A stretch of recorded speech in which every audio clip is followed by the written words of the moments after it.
Okay. So I'm on channel B. B? Yeah, okay. Okay, how's everybody doing? Yes? Second assignment is going really well? Yeah, okay. So here's a little plan for the next few classes, the next 3, including today's.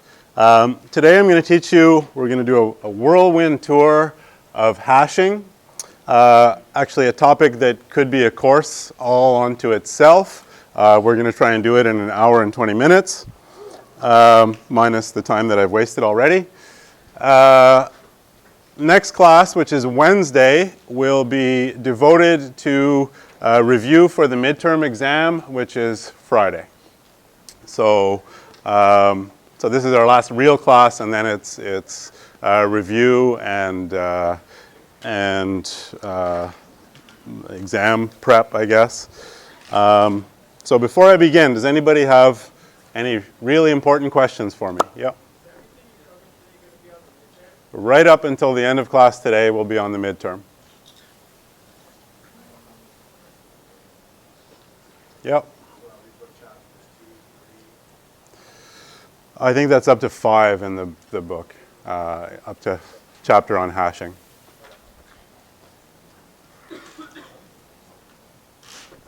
Yep. There'll be I'll post a mock midterm and we'll go over it in class on Wednesday. So it's not a mock midterm, it's an actual midterm from a previous year. Okay, good. So today I want to talk about hashing, which in terms of the Java collections framework, that's talking about the classes hash set and hash map. So this is really the technology for unordered sets. Okay? So this is what you want to use if you want to maintain an unordered set of things that you can quickly test if something is in the set, or slightly more specifically, you can in some sense find the thing in the set. So can quickly test if X is in the set, and if yes, it can return X. Okay, and there's not really any difference between sets and maps when you view it this way, because all that a map is it's a set of things called entries, and entries have 2 parts, a key and a value, and really all you're doing is storing those entries in a set and saying 2 entries are equal if they have the same key. So you can't have 2 entries with the same key in the set, and when you check if something is in the set, you basically are, and the answer is yes, you're able to return the entry, which means you're able to return the key and value pair. So you can get back the value associated with that key. So there's no difference in the technology here. In fact, the way they did it in the Java collections framework is hash set is just a kind of hash map where you don't bother with values. So each key has no associated value. Okay. And in a language like Java, and in most languages, there's sort of 2 steps to this process. So you have this thing, this data structure that we're going to talk about how this is implemented today, called a hash table. And really, a hash table is for storing int values. That's what hash tables are really meant to store. And you don't want to, of course, you have many things other than ints in your programming language. In fact, you have arbitrary objects. And so when you want to put a bunch of objects into a hash table, so, some arbitrary object, you compute for that particular object a hash code. And you will find inside the, if you look at any object in Java, it has a hash code method. Sometimes it's just inherited from object. Sometimes it's implemented internally, and we'll take a look at some of those. Java, we'll see, tends to be badly designed for this. They made a lot of decisions early on about hash code methods that were just a terrible, terrible idea. We'll see an example of that today. And this hash code method returns an integer. And really what happens in the hash table is you're storing these integers. Now, one issue that comes up is you might end up having to store the same integer twice, so it's not really a set of integers. If you store the same integer twice, you kind of resolve that by going back and looking at the objects to see if they're the same. Okay? All right. And I might as well point this out now. Every object in Java has an equals method. You've seen this before, right? You can say object1 dot equals object2, and that returns either true or false, depending on whether or not this method thinks those two objects are equal. And you can define things that make sense for whatever your application is. For example, you could define strings. Well, the standard string class says that two strings are equal if they have the same length and you compare their characters, character I in the first string to character I in the second string, that they're all exactly equal.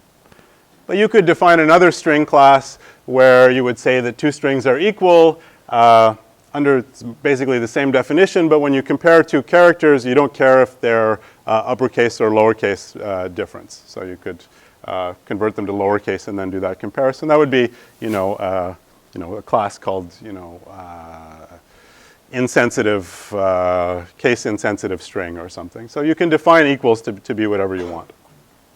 And there's an important relationship between equals and hash code that you have to maintain. If you want to use things like hash sets or hash maps to store your objects, then if A equals B, then you'd better have the case that A.hashcode equals B.hashcode. So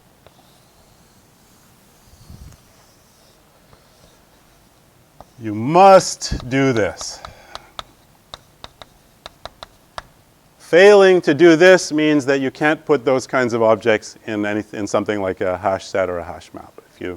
So if you override equals, you'd better also override hash code so that this condition is true. It doesn't have to go in the other direction, but it does have to go in this direction. If two things are equal, they have to have the same hash code. Okay. And so this hash table somehow stores a bunch of ints in a way that it's fast to check to add things, remove things, and check if those ints are in there. Okay? And actually, what it does is it hashes those ints. So it doesn't ask for a hash code. It asks for something called a hash. And it uses that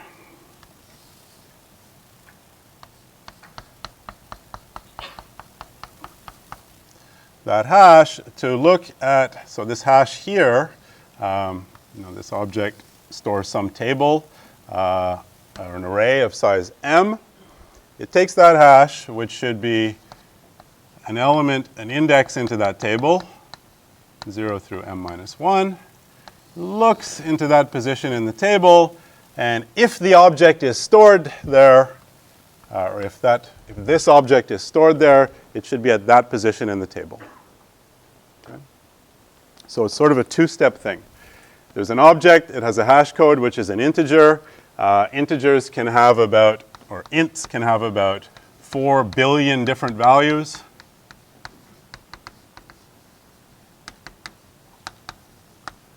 It takes that int and it hashes it into something which is an index into a table. So usually this is a much smaller number of values. Not every hash table has an array of size 4 billion associated with it. Okay, so that's the idea. So now we're going to focus on how you implement these hash tables. And, keeping in mind that these are for storing sets of ints. I'm not going to worry about objects for now. Okay. And we'll come back to these hash codes and what they should look like, or what kinds of properties they should have. All right. So the standard thing, or a standard thing, and I think it's what's used in the Java collections framework, is what's called hashing with chaining. And what you do there is you maintain an array A. If somebody wants to put x into your hash table, the integer x, you compute hash of x.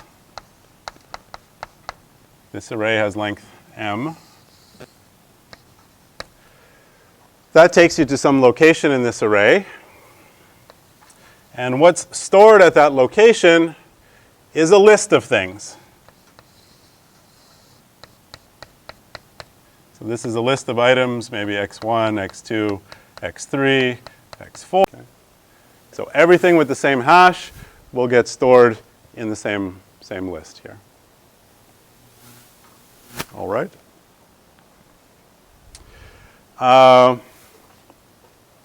So a few things to note. So we have an array A is an array of lists.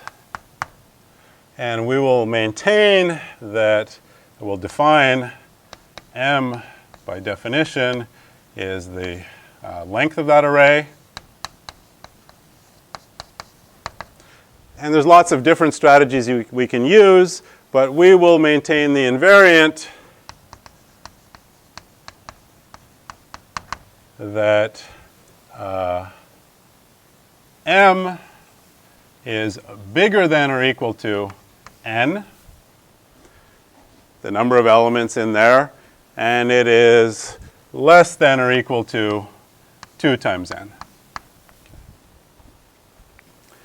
So in theory, this table is at least as big as the number of elements that we have. So in a perfect world, each of the n elements that you have in your set would be alone in its list here, right? So somehow, on average, we have each of these lists has only between a half and 1 element in it. So there's plenty of space in there so that these things could each get their own slot. And how long does it take us to do something like find to search for x? Well, that just depends on the size of this list. We take x, we hash it, And the hash table says, well, if x is here, it's in this list, go and look for it. And that's what it does. It just does the trivial thing of walking through this list, checking to see if any of these values is equal to x. If so, we found it and we can return it. If not, all we can say is x is not in the hash table. Easy, right? So what do you not want to happen here? Or what do you want to happen? In particular, what kinds of things would you like to say about this hash function?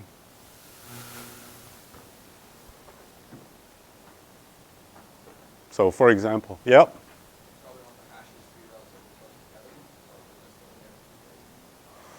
What do you mean close together? So here's one hash function I could use.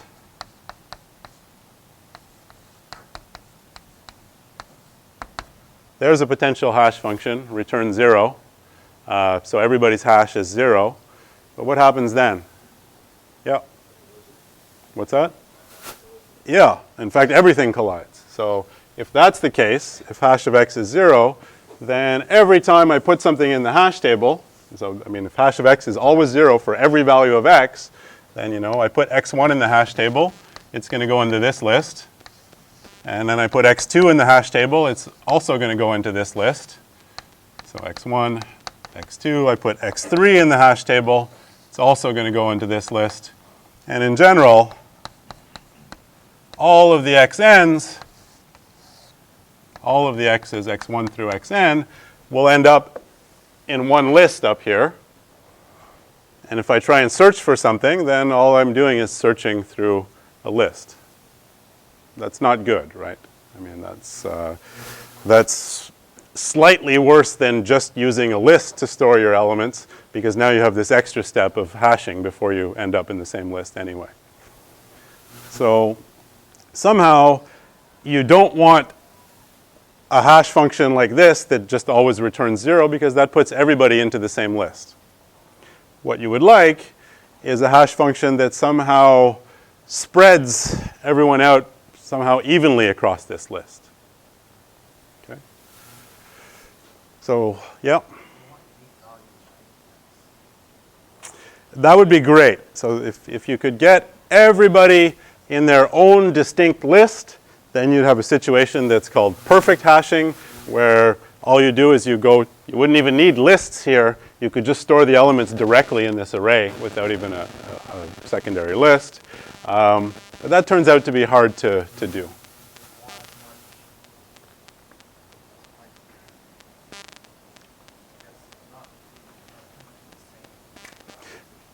Yeah. So, I mean, here's another thing you could try. Java has this class called random.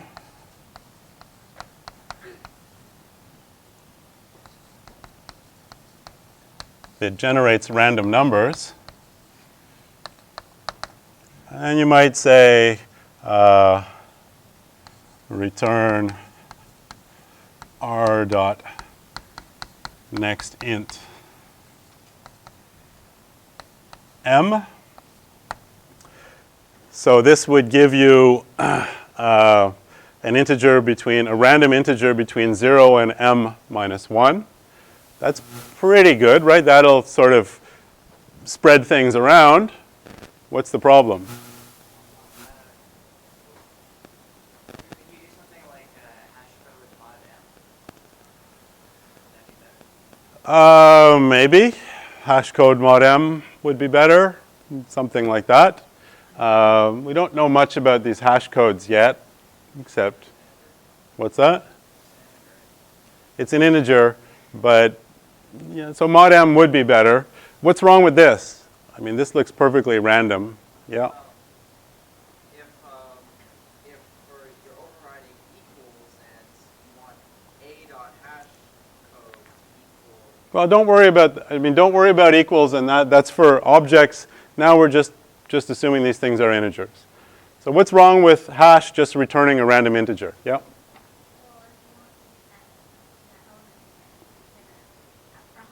Yeah. So this is returning a random integer that doesn't depend on x. So at some point I come along and I insert x, and this hash code says, oh yeah, I call hash, it returns this random integer and says put x in this list. And you go ahead and you do that. And now later someone comes along and says, I want to know, is x in this hash table? So they call hash, and out comes a random integer, which is probably not the same one as the first time. And you go and you look in this list for x, and of course you don't find it because that's not where you put it. You put it in this list here. So this hash function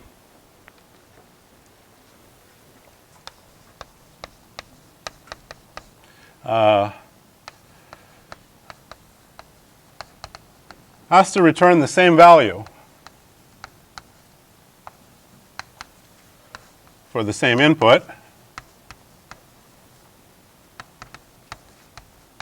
So stated another way, you want that hash of x equals hash of y if x equals y. On the other hand, you don't always want it returning the same value all the time for different inputs. So what you would like is something like hash of x is not equal to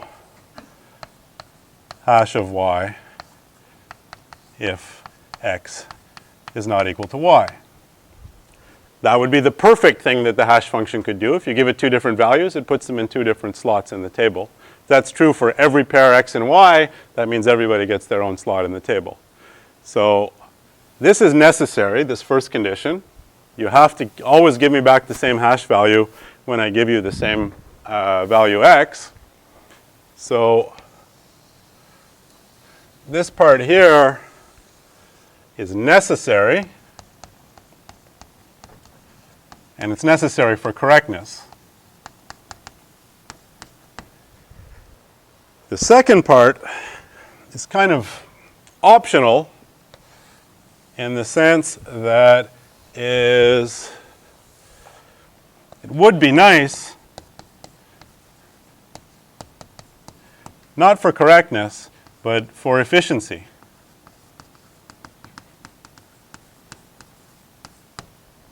Okay. So that's sort of what we want from these hash functions. We would like them to have, we need it to have this property. It would be nice if two different values had two different hash values. Turns out that this is hard to guarantee, so we'll write down, we'll get rid of some of those weasel words like would be nice and most of the time, and we'll say the following.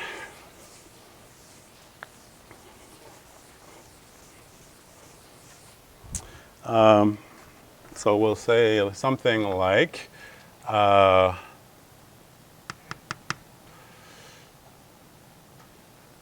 it's a definition, a hash function h, let's say, call it hash, is, let's say, we'll call this C universal if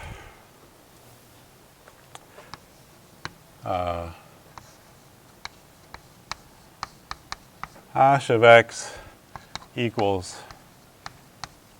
hash of y when x equals y. And the second one is the slippery one. So we're going to talk about probabilities. The probability that hash of x equals hash of y, well, that should be small if x and y are not equal. So this is going to be some kind of random function. meaning that it's not really a function, but it's selected from a whole bunch of different functions. We pick one at random, and then we hope we get something nice here. So we would like hash of x to be equal to hash of y with some small probability here. Let's think about what kind of probability we could hope for. Well, if this function were really random, and I take x and I stick it in a random slot in this table. There's m slots in this table. And now I take y and I stick it in a random slot. What then would the probability be that x and y end up in the same slot? 1 over m. That's sort of the best we could hope for if this thing were really random and it picked a different random value for x independently of the random value that it picked for y. The probability of a collision is just 1 over m, right? Think of it as x takes up one spot in this table, don't care what it is. Y picks a random spot out of m choices. The probability that it picks the same one as x is 1 over m. Okay.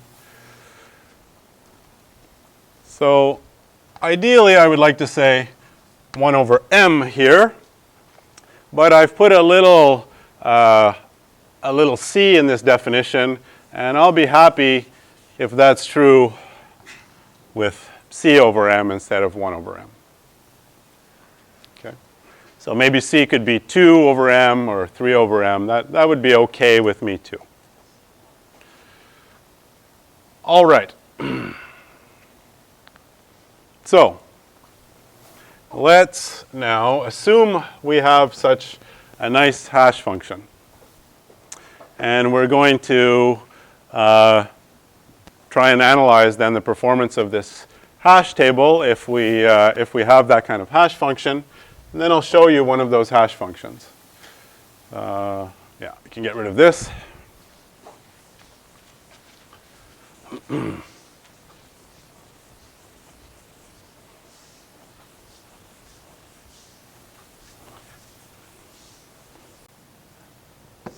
That stores x1 through xm, xn rather, and now we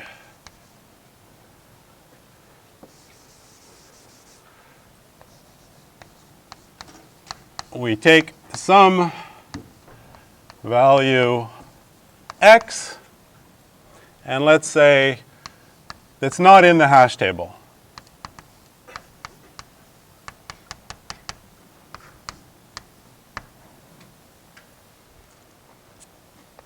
And now, how long is the list A at hash of x? Right? This is, get rid of this thing. This is the list here, A at hash of x. I want to know how long it is. Now, we're talking about some random quantity here because we have this probabilities on these hash functions. So we'd like to see this. Let me qualify this. If this hash function is C universal. Okay. So what we're interested in is the expected length or the expected size of that list. Okay. So again, we have to do some probabilistic analysis.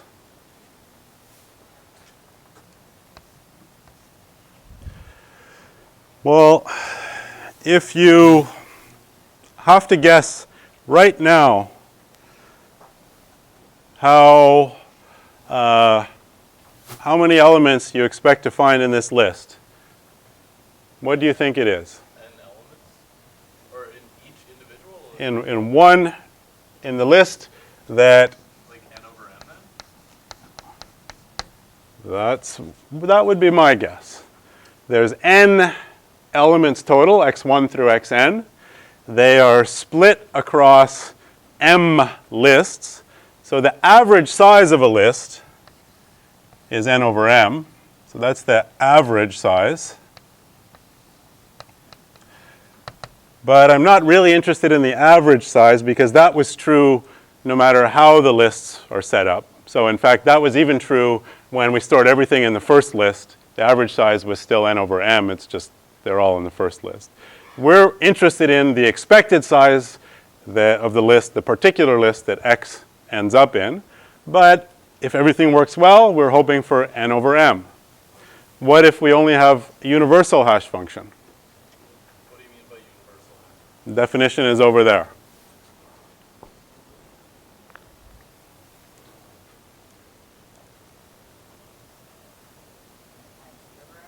Yeah, so we think it might be n over m is the ideal situation, and we would like to show that it's actually c times n over m if we have a c universal hash function. Okay? And that's not actually very hard to show. Let's do it now. We have an expected value of something that's kind of complicated. It's this size. So we want to break it down into something that's simpler and easier to understand, something that we know how to analyze. So for that, we'll use our old trick of indicator random variables. And I will say I sub I equals 1 if the hash of x sub I is equal to the hash of x. And 0 if the hash of x sub I is not equal to the hash of x. Okay. So if xi and x have the same hash value, that means xi appears in this list, so it contributes 1 to the length of this list. And if they have different hash values, that means xi doesn't appear in this list, so it contributes 0 to the length of this list. So the size of this list here, we can write it as the sum I equals 1 through n of I sub I. And so the expected size of this list is just the expected value of that sum. Right? We just count for each element in our hash table. We count it as a 1 if it's in the same list as x. We count it as a 0 if it's not. That just tells us how many elements are in the same list as x. We then use this linearity of expectation trick. And now all we have to figure out is what's the expected value of I sub I. I sub I is a really simple thing. It only takes on 2 possible values. It's an indicator random variable, 0 and 1. So what is the key? What do we need to know? What's the only thing we need to know the expected value of I sub I? Well, it's if I write down the formula for expected value, it's 0 times probability I sub I equals 0 plus 1 times probability that I sub I equals 1. This disappears because it's multiplied by 0. The 1 doesn't matter. And so all we care about is the probability that I sub I equals 1. Okay? Which is here the probability that the hash of x sub I is equal to the hash of x. So all we care about is this probability. I have this value x, and I have this value x sub I, and I want to know what's the probability that they have the same hash values. And I've said I've taken some value x that's not any one of x1 through xn. So in particular, x is not equal to x sub I.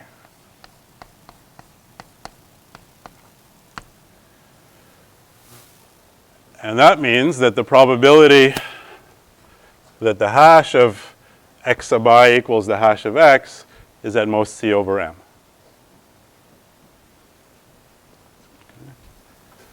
So this is less than or equal to C over m, and that's because we are using a C universal hash function.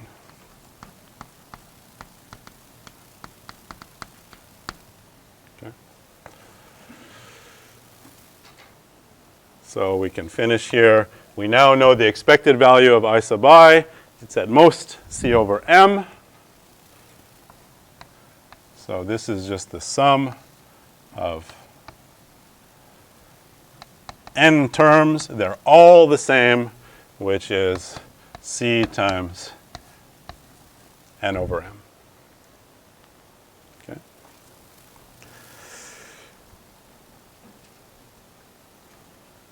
And I erased it, but if you remember, m, the size of the hash table, was always at least as big as n. Remember, we kept it to be at least as big as n and at most twice as big as n.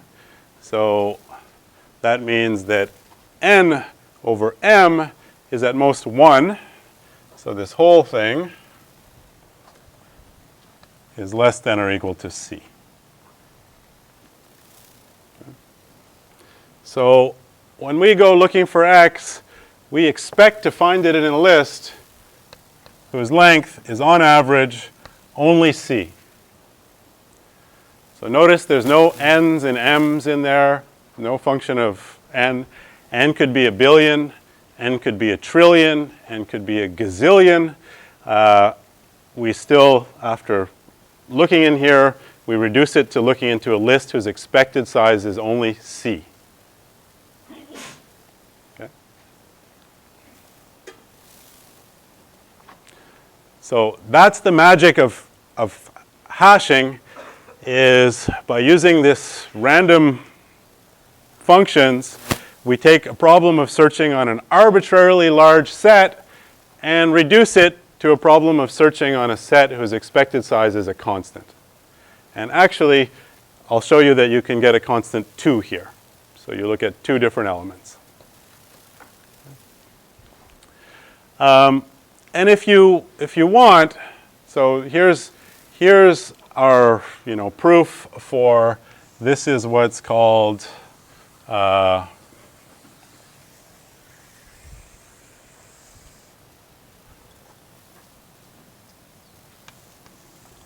unsuccessful search.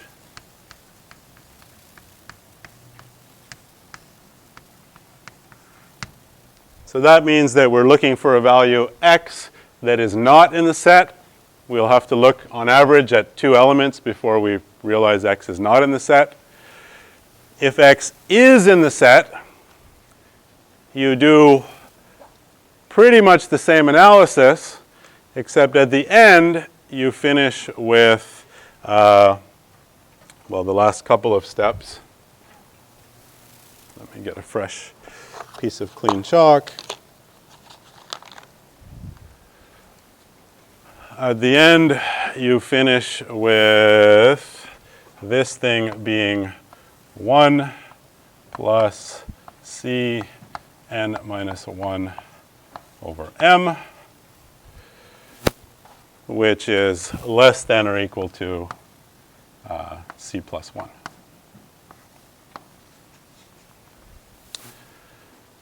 Now, why do you get the 1 here? Well, because you're searching for an element x that is in the set, so it's definitely in this list. So there's definitely one element in this list, x. And this n minus 1 over m, Cn minus 1 over m, is just how many of the other n minus 1 elements are in the list with it. Okay. So you get a slightly longer list by 1 if you're searching for something that happens to be there. So, you know, unsuccessful search, you have to look through 2 elements. Successful search, you look in a list of 3 elements. All right.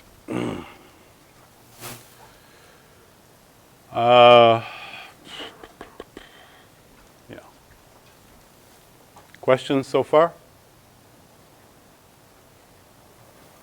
So hashing is probably one of the most important practical tools in the programmer's toolbox, or hash tables and hash sets at least.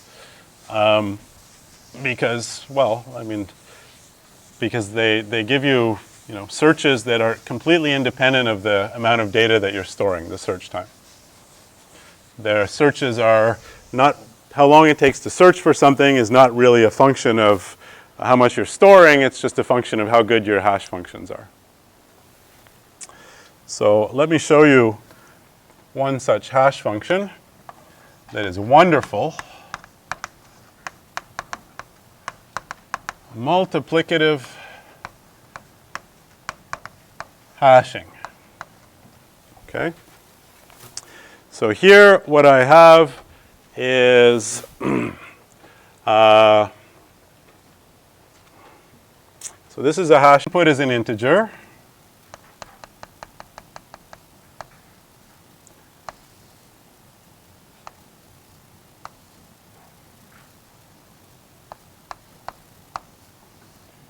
And its output is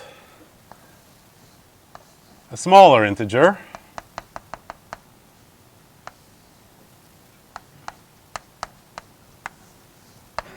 Okay. So think of it this way. You take an integer. This integer is represented using W bits.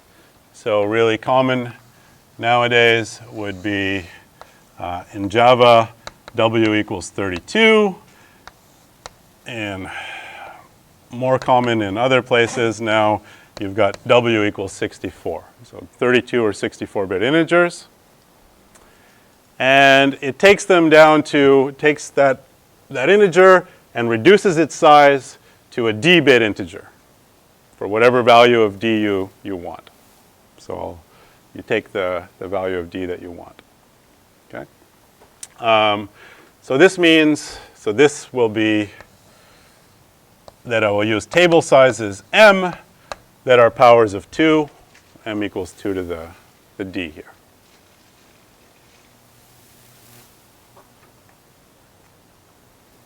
Okay.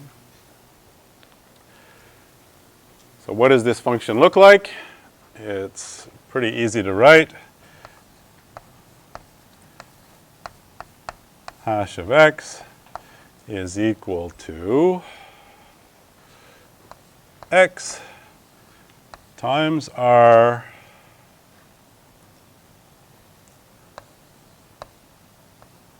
mod 2 to the w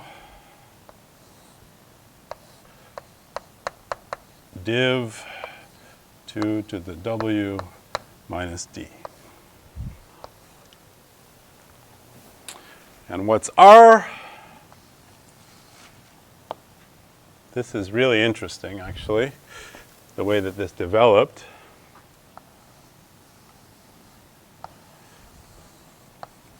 R is a random, odd W-bit integer, meaning that it's an integer in the set 0 up to 2 to the W minus 1. So this is kind of interesting because, you know, people realized a long time ago that hash tables were useful. Back in the 50s, hash tables were used. And they came up with different hash functions without any real theory behind them. and use those to implement hash tables. And the thing about hashing is most of the time, almost any garbage that you do works. Now, back in the 1970s or so, late 70s, they started to get more precise about proving that these things work well. And so even back in the 50s, this kind of hash function was known. X times a random R mod 2 to the W div 2 to the W minus D. I'll explain that formula a little more carefully in a bit. This was known even back in the 50s. It seemed to work okay. But in the 70s, they got serious about proving things, and they made this definition, very famous paper by Carter and Wegman that talked about these kinds of hash functions, defined them. And they gave some complicated hash functions that had this property. And they said, this one here, it doesn't have this property, and they gave an example of how it doesn't. So for that, you only have to give a set of, actually a pair of elements, X and Y, and show that when you pick this random R, the probability that you get the same hash value for X and Y is higher than C over M. So they showed that. And then they came up with some complicated thing that had prime numbers in it and proved that it was universal. That was the late 70s. And then in 1996, a clever guy named Dietz-Filbinger from Germany went back and looked at this again and said, actually, this thing is universal if you pick a random R, as long as you pick an odd random R, not an even one. If you rule out the even choices, the whole thing works. If you allow odd choices, it fails. Okay? So not an easy, this survived 20 years of scrutiny before someone noticed, oh, just make this thing odd instead of even, and suddenly it works. And why is this so much better than any constructions that use primes? Well, let's take a look at what this thing is really doing. Okay.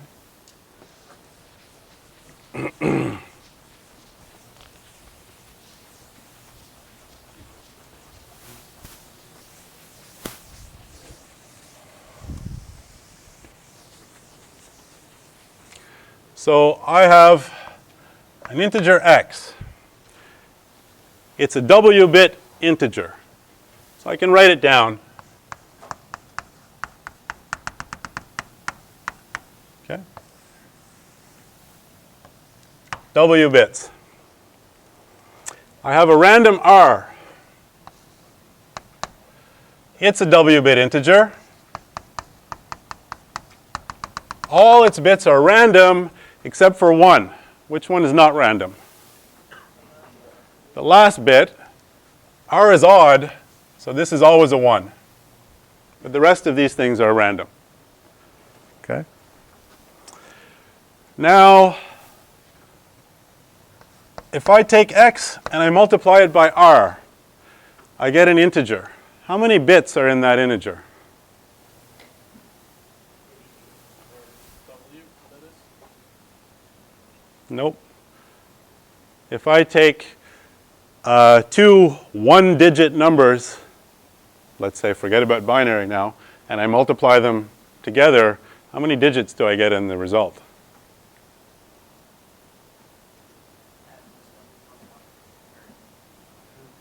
You're thinking of addition.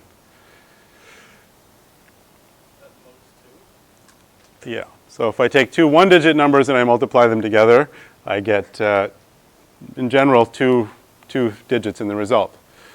So that's like 9 times 9. I need 2 digits to write down 81. What about 99 times 99?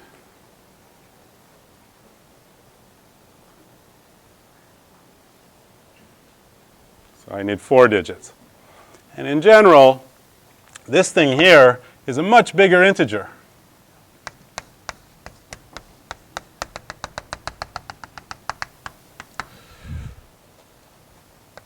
It has actually 2 times W bits. So if X and R each have W bits, you may need 2 times W bits. Maybe you can save 1, but that's what you need to represent this. Okay. But what's the next part in this formula? The next part in this formula says you should take all of this mod 2 to the W. So what does that look like in this binary representation?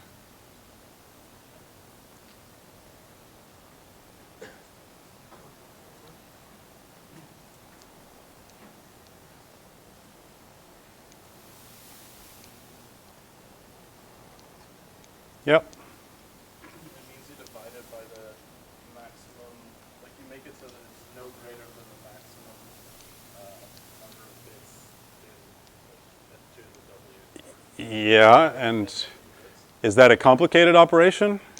Not really. So just think of normal arithmetic with 10 digits. If I ask you to tell me some value mod 100, it's a huge number. Is it easy for you to tell me what that value is?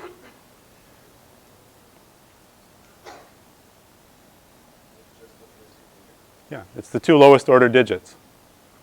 And the same thing is true in binary. If I say, so 100 happens to be, because it's a power of 10. In this case, we have a power of 2. So in binary, if you take a number modulo 2 to the W, all that means is you throw away all the bits beyond the Wth one, or at the Wth one and beyond, if you start counting at 0. So this thing here, I don't know if this is a 0 or a 1, whatever it is, this is X times R mod 2 to the W. That's just this thing here. Now the nice thing about that is not only is that simple to understand, but by default, that's the way arithmetic in computers works. If you take 2 integers, you multiply them together, and the result is too big to fit in an integer, all that happens is you lose those bits. They get lost. You get the correct lower order bits. So in code, this mod operation is nothing. It's just do the multiplication. The fact that computers have limited precision will automatically throw away the bits that you lose here. So in code, this looks like X times R so far, up to this point. Now, the last thing I do is divide integer division by 2 to the W minus D. Does anybody know what that does? So think again in terms of,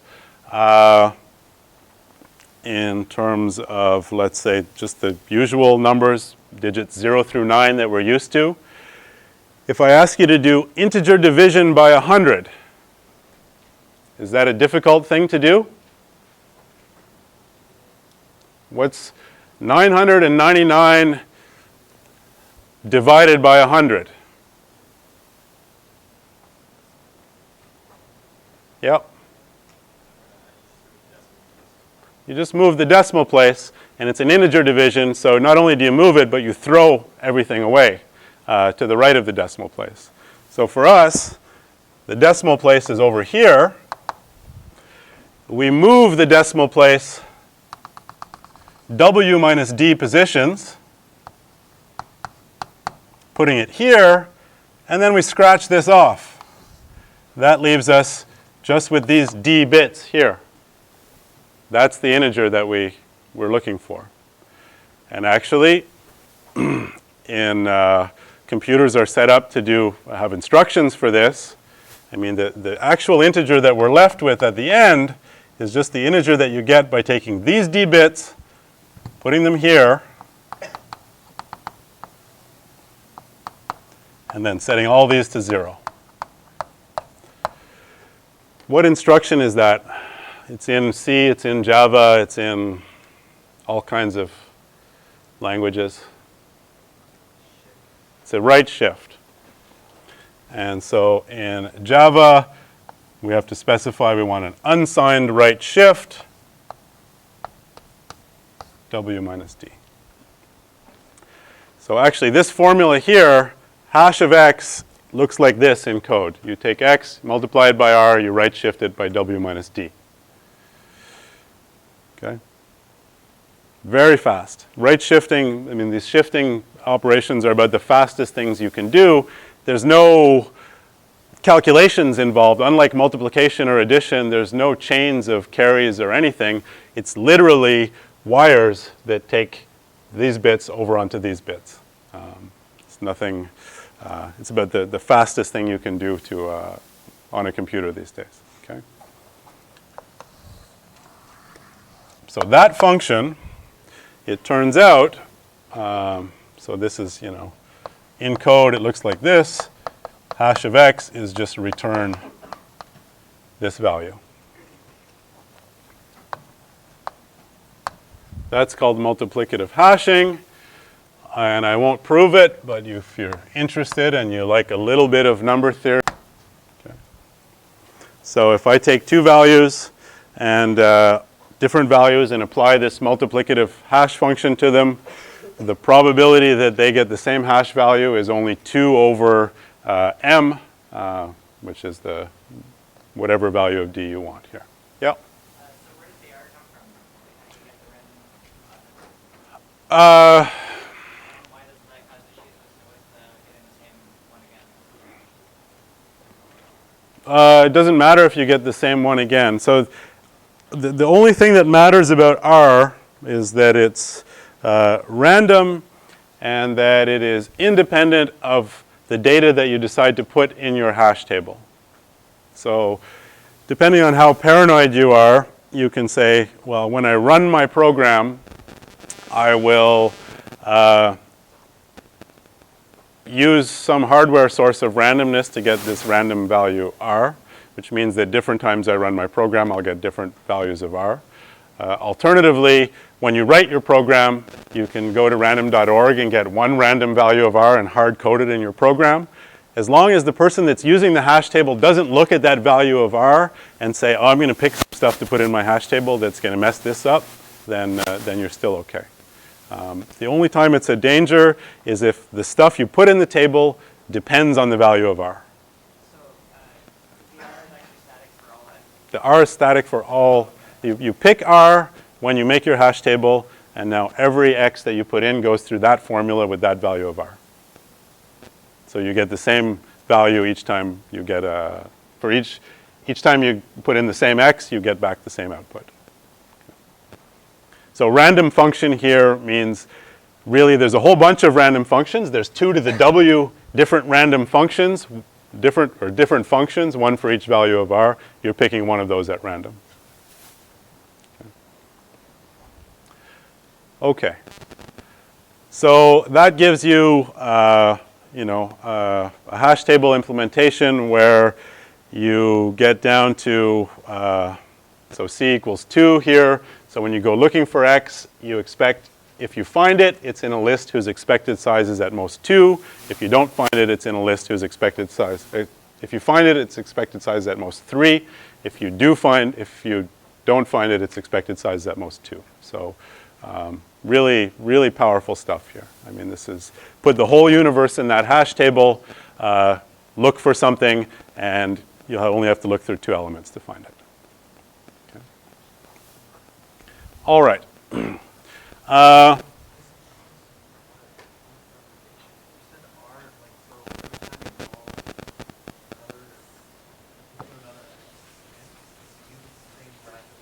Use the same value of R. So, it looks like this.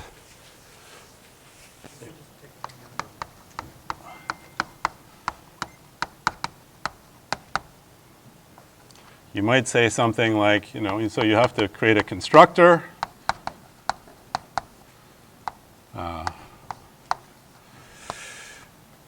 So you have some integer R.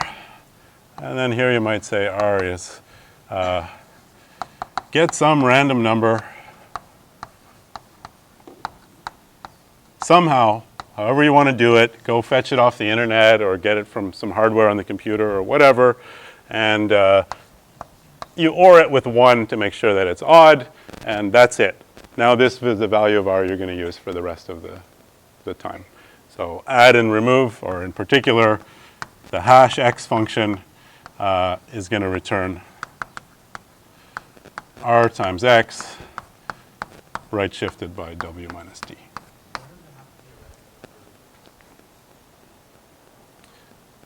Well, it has to be independent of whatever you're going to put in the hash table.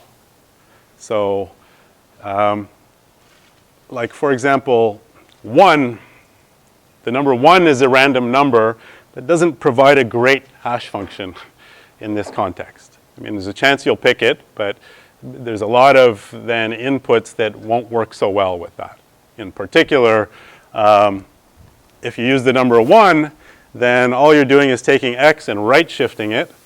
And you know, there's a lot of times when the value x that you're storing has lots of zeros in its higher order bits, right? If x is just small numbers, then these are all zeros, and then everybody goes to 0. So you want some random, if you take a random R on the other hand, that has, it'll generally have lots of 1 bits up here, that'll spread lots of 1 bits across the thing you're looking for.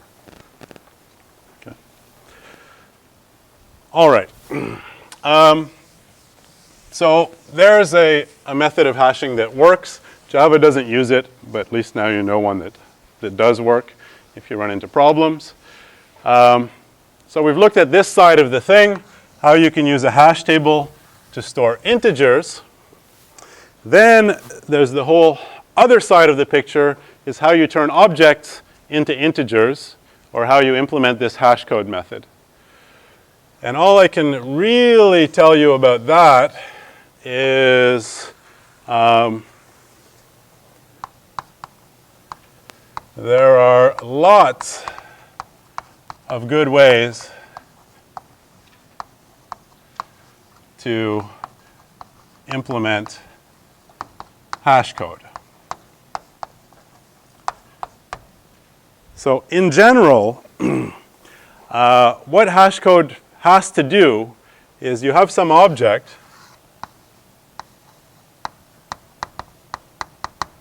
that object has a bunch of parts. You know, it might have some integer parts, might have some character parts, might have you know, some floating point parts, all of these things.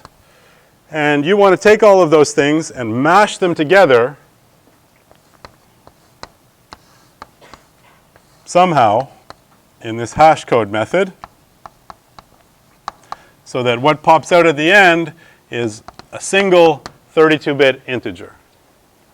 Now the nice thing is, all of the parts, when you get down to the very bottom level, they're all just binary integers, right? Doesn't matter if it's an int part, it's clearly a binary integer.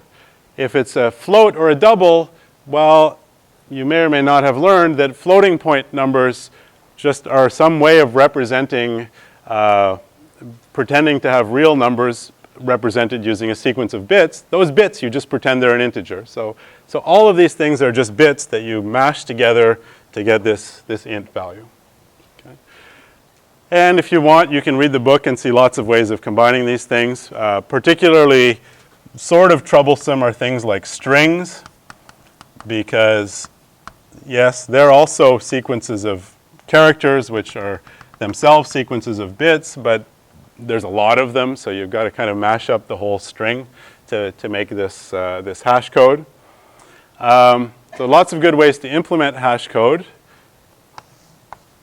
And I'll tell you, Java doesn't use any of them.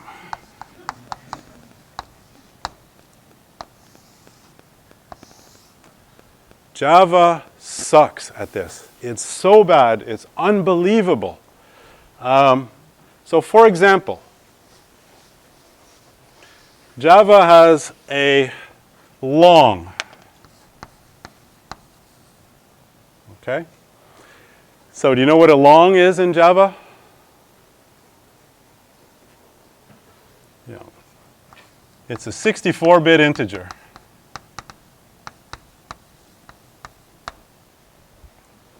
And if you look at the Long's hash code, it looks something like this. Well, it actually looks exactly like this. You take the high bits, you take the low bits, and you XOR them together. Okay? So a long is 64 bits, so it looks like this. 32 high bits. There's 32 of those. There's low bits, 32 of those.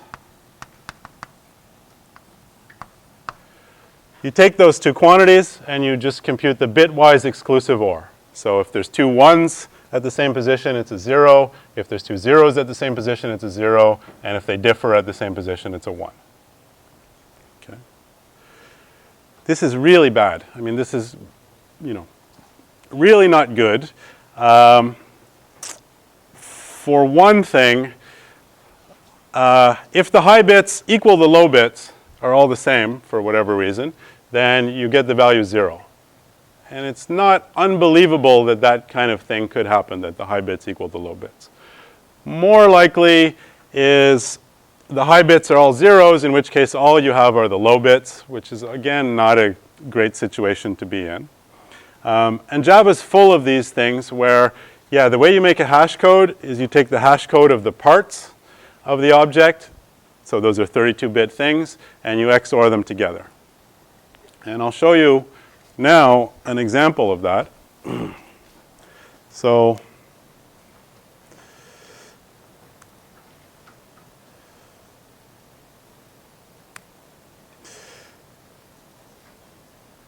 here I do two things. I create a hash map that stores the keys or the integers 0 through 1,000,000, and the values are some random integer. Okay? So that's one thing you could think of. I'm not actually interested in studying this hash map. What I'm interested in are pulling out the entries of this thing. So those are the key value pairs. And I take those entries and I put them into a hash set. Okay, so that's just another kind of hash table.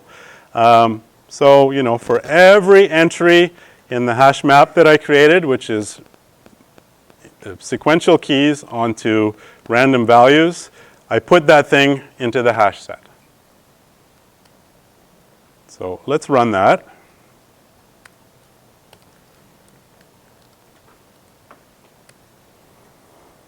So that takes, a second or two to do that for 1,000,000 values. No problem. That's great. That's the kind of performance that we would expect from this thing. Now, let's not use random values here.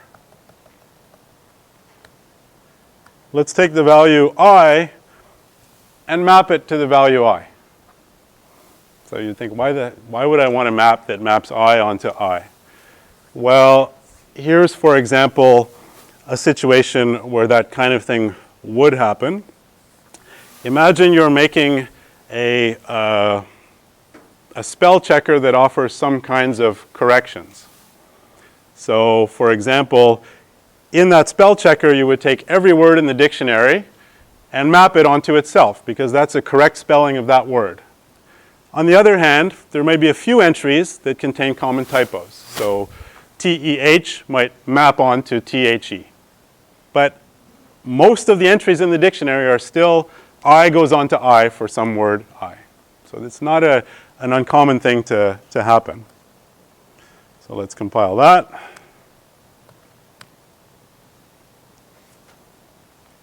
And now we wait for it to create this hash set.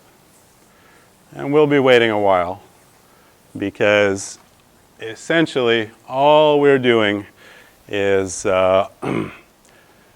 we have that first picture where every hash code that comes out from these things is 0. And, you run into this and you say, what's going on? Okay, so we look up map.entry.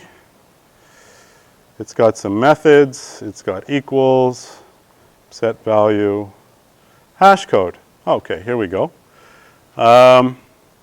Well, first, you have to deal with the case where the key might be null or the value might be null.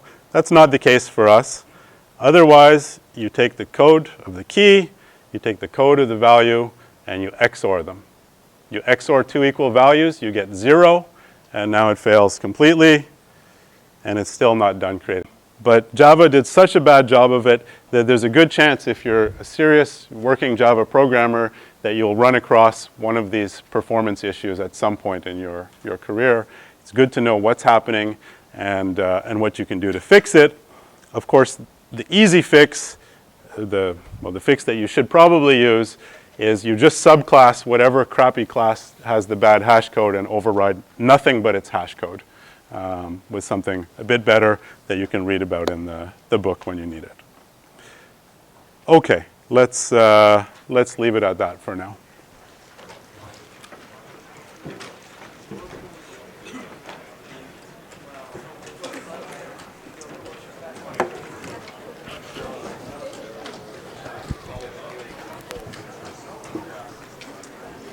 So do we have video for the previous class about analysis of Skip list? Yes, it's on my